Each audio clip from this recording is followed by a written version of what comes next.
Hi guys, it's Dr. Arya again with Arya Foot and Ankle. Little known fact, one of my favorite musicians is Zack de la Rocha. And when I found out that Rage Against the Machine was going to be touring in Phoenix, I was really excited. That was supposed to be in February of 2023. And when I looked into details about it, it looked like they had canceled the tour because Zack de la Rocha suffered an Achilles tendon rupture. And there was a small press release announced about it by Zack de la Rocha in a post where he just said he had been dealing with it for a long time, for over 8 months, and only 8% of his tendon was left.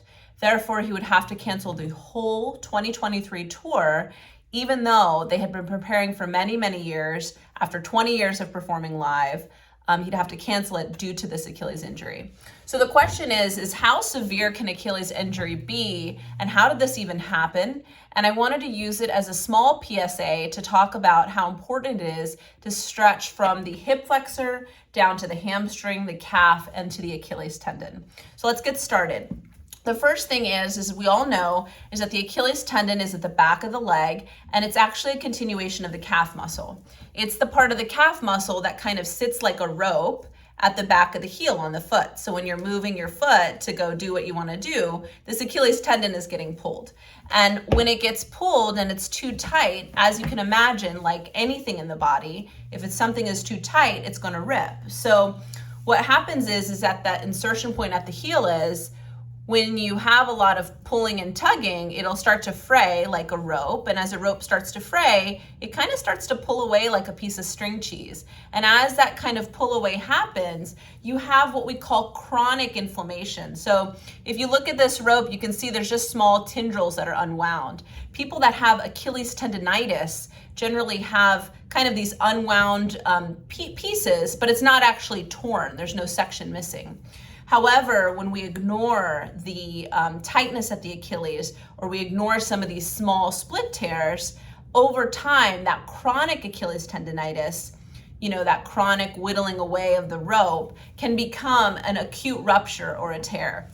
Now, usually we think of Achilles tendon injuries happening, during a football game, a basketball game, when somebody gets knocked over. It's not that, this is not the case. Zack de la Rocha was on stage. I think he did some sort of kick and bullet in the head is what they said. But regardless, this was not an acute injury that was from trauma. It was really a chronic injury, is my guess. And so that happens over time as the Achilles is very tight. It'll start to whittle away or find a weak point at what we call the watershed area. Just under the area where the muscle becomes the tendon is an area of the Achilles that, is known as the Achilles heel that can be weak.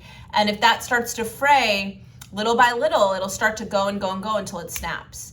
And I want to use that as an example and a reminder that, for overall longevity in our day-to-day activities, we should be stretching.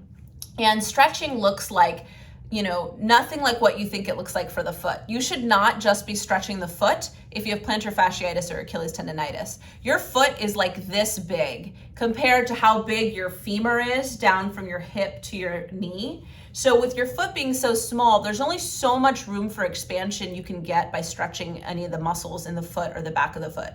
You really have to be stretching your hip flexors, your hamstrings, these big muscles, to give some more length to the calf muscle and allow for more stretch and flexibility for activities. In my practice, I see a lot of Achilles tendonitis.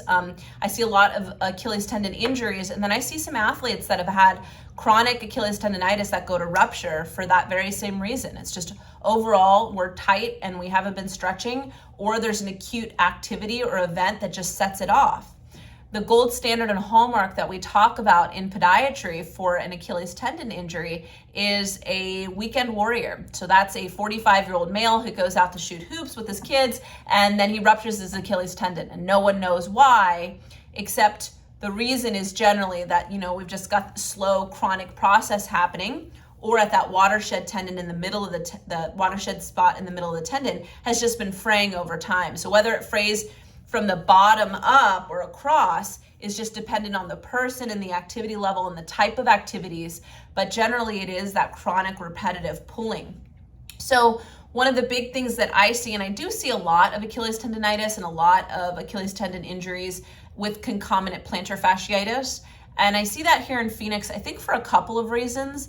One of them is, over the last 10 or 15 years, people have been getting rid of carpet. And so, and I think that's great. I hate carpet at my house. I'm trying to get rid of it. But what happens is when you're wearing shoes all day, all the time, and then you go barefoot, if you're going to barefoot on hardwood floor or tile or porcelain tile, that's a pretty big drop for your foot. Whereas carpet has a little bit of a cushion and a give before you hit the ground.